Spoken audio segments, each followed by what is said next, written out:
শংকৰদেৱ সংঘৰ ৭৮ সংখ্যক বাৰ্ষিক অধিৱেশনৰ প্ৰস্তুতি প্ৰায় সম্পূৰ্ণ হৈ উঠিছে মাত্ৰ ৩ দিনৰ পিছতে শিৱসাগৰ জিলাৰ শিমলুগুৰিত 4 দিনীয়া কাৰ্যসূচীৰে এই অধিৱেশন আৰম্ভ হ'ব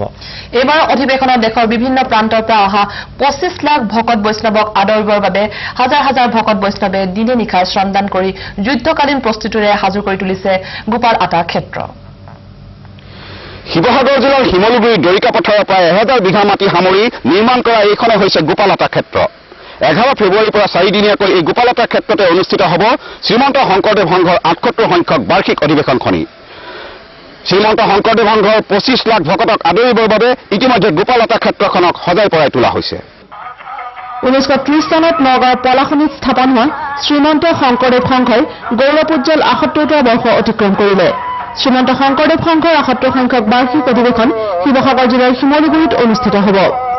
বুধবাৰৰ পৰা গোপাল আটা ক্ষেত্ৰত উদযাপিত হ'বলগীয়া অধিৱেশনৰ প্ৰস্তুতি ইতিমধ্যে সম্পূৰ্ণ হৈছে অধিৱেশনখনক সাফল্যমণ্ডিত কৰিবলৈ শিৱসাগৰ তিনিচুকীয়া ডিব্ৰুগড় আৰু চৰাইদেউৰ পৰা অহা সেনাবাহিনীৰ সহস্ৰাধিক সেৱক সেৱিকাৰ লগতে জাতি ধৰ্ম নিৰ্বিশেষে সকলো শ্ৰেণীৰ স্থানীয় ৰাইজে দিনে নিশাই ঐতিহাসিক দৰিকা পথাৰত শ্ৰমদানত ব্যস্ত হৈ পৰিছে প্ৰায় 10,000 ভকত বৈষ্ণৱ বহিব পৰাকৈ মূল মণ্ডপ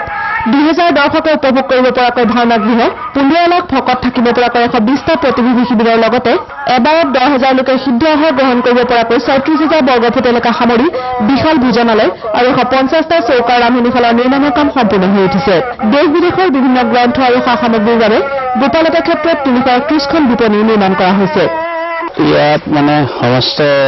লোকসকলে সহায় সহযোগ কৰি কষ্ট কৰিছে সেৱা বাহিনীও পাইছো তাৰ লগতে আমাৰ স্থানীয় যুৱকসকলেও যথেষ্ট কষ্ট কৰিছে 7,000 সেৱা বাহিনী আছে সেৱা সেৱিকা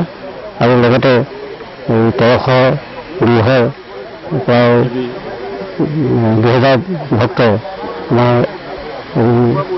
ভক্তসকলক আদৰিবলৈ অধিক আগ্ৰহেৰে বাট চাই আছে